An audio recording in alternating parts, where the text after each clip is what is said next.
పాజిటివ్గా పనిచేసి పెడతారు, లేకపోతే చెయ్యరు. చేయరనడానికి సాక్ష్యం జగన్, చేస్తారనడానికి సాక్ష్యం బాబు. ఆ కాన్సెప్ట్ తో చేస్తున్నారు తప్పించి లేకపోతే అది కూడా చేయరు.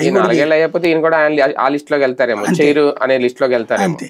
ఇప్పుడు ప్రస్తుతం జరుగుతున్నది ఏంటంటే ఉద్యోగులకు సంబంధించి ఓవర్ ఎక్స్పెక్టేషన్స్ క్రియేట్ చేశారు.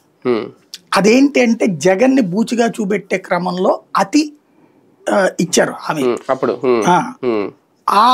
వాళ్ళకి ఒక నెగిటివిటీని బాగా క్రియేట్ చేయడంలో సక్సెస్. చాలా రోజుల నుంచి ఉద్యోగ సంఘాల్లో ఉన్న మన వాళ్ళ ద్వారా బయట నుంచి కావచ్చు వీళ్ళ మాటల ద్వారా తీసేసినటువంటి. కానీ సీన్ కట్ చేస్తే పక్కన జగన్ ఎందుకు ఇవ్వలేకపోయాడు అంటే అయిపోయింది, ఫస్ట్ జీతాలు సంక్షేమ రెండోది జీతాలు ప్రభుత్వం ఇక్కడికే అయిపోతుంది. కానీ అసలు ఏం జరుగుతుంది ఇక్కడికే పబ్లిక్ పులుసు గారిపోతుంది. ఎలా చూడాలి? అతను చేయలేకపోయిందని ఏలైతే చూపెట్టారు, నేను వస్తే చేస్తానన్నారు.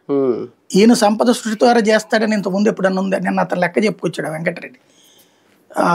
టీడీపీ టైంలో 7 ఇచ్చారు డిఏలు 10కి గాను, జగన్ టైంలో 11 ఇచ్చారు.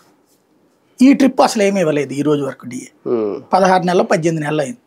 16-18 నెలల్లో ఒక్క డిఏ కూడా రాంది ఇప్పుడే ఫస్ట్ టైం. డిఏ అంటే ఏంటి? కరువు బత్యం. కరువు బత్యం పేరుతో ధర ఇంతకుముందు 100 రూపాయలది ఇప్పుడు 110 రూపాయలు పెరిగింది. ఈ 10 రూపాయలు పెరిగింది ఇస్తారు, అది లెక్క గట్టి. ఇక్కడే ఒక విచిత్రం ఉంటుంది, తగ్గినప్పుడు తగ్గించడం, తగ్గిస్తే ఒప్పుకోరు.